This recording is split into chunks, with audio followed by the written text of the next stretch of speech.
Welcome back to Great Day Washington. In honor of Women's History Month, we have the pleasure of speaking with Linda Sarsour, an award-winning civil rights activist, community organizer, Brooklynite, and a mom of three. Linda is now out with a new memoir called We Are Not Here to Be Bystanders, and she joins us now. Welcome to Great Day Washington, Linda. Thank you so much for having me. That title is very powerful. I'm just wondering, was there a moment in history when you were like, all right, that's it, I'm writing this book, I have something to say?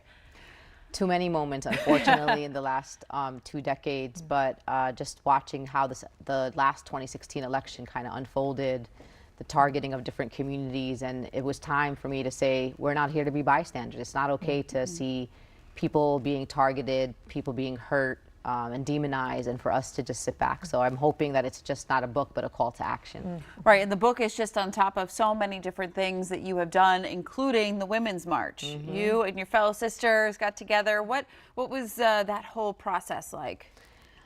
It was the hardest thing I've ever done in my entire life. It was a march that ended up being the largest single-day demonstration in American history. And it took us, usually should take about 2 years to organize something of that caliber and stature.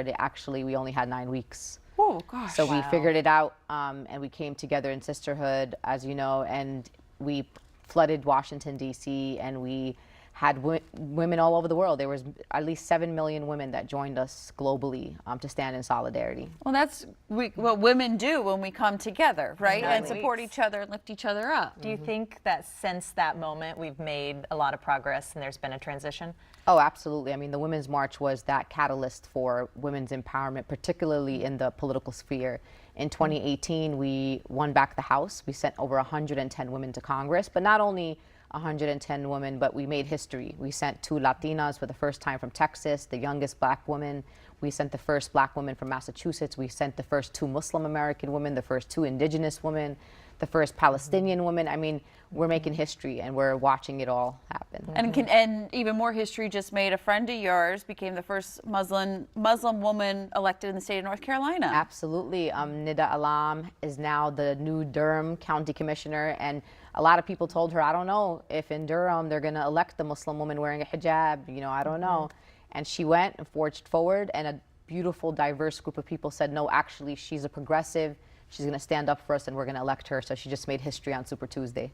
Speaking of wearing a hijab, you have a beautiful story. It's one of the chapters in your book about the first time that you put one on. What was that like, and what was the transformation that you felt inside when you looked at yourself in the mirror? I think it's important because there's a lot of misconceptions about hijab.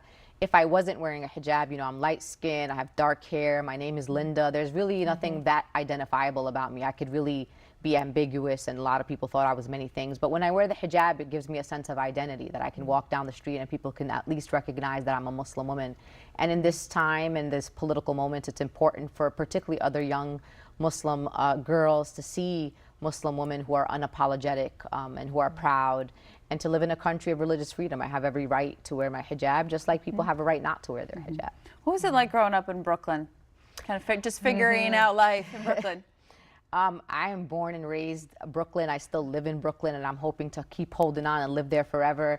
Brooklyn is exactly the way you would imagine it or depicted in like a Spike Lee joint. It is one of the most diverse cities. If it was a city, it would be the 4th largest city in America. And if you don't have the money to travel, just come to New York City. I can take you from China to South Korea to Middle Eastern neighborhoods, to African neighborhoods, to Latino neighborhoods. It's just a really beautiful place where people have figured out how to coexist with one another. When you were growing up in Brooklyn, did you ever think that today you would be a globally recognized activist? Was that something you saw yourself as a little girl growing up to do? Listen, my aspirations were I watched Dangerous Minds with Michelle Pfeiffer, and I wanted to be a high school English teacher. And unfortunately, the horrific attacks of 9/11 happened, as you know, in New York City, and the response was to really target the entire Muslim community in New York City. There were raids on my community. There were men that were being arrested by different levels of law enforcement, and that was another moment that I had where I was like, I'm not going to be a bystander. This is not okay. So that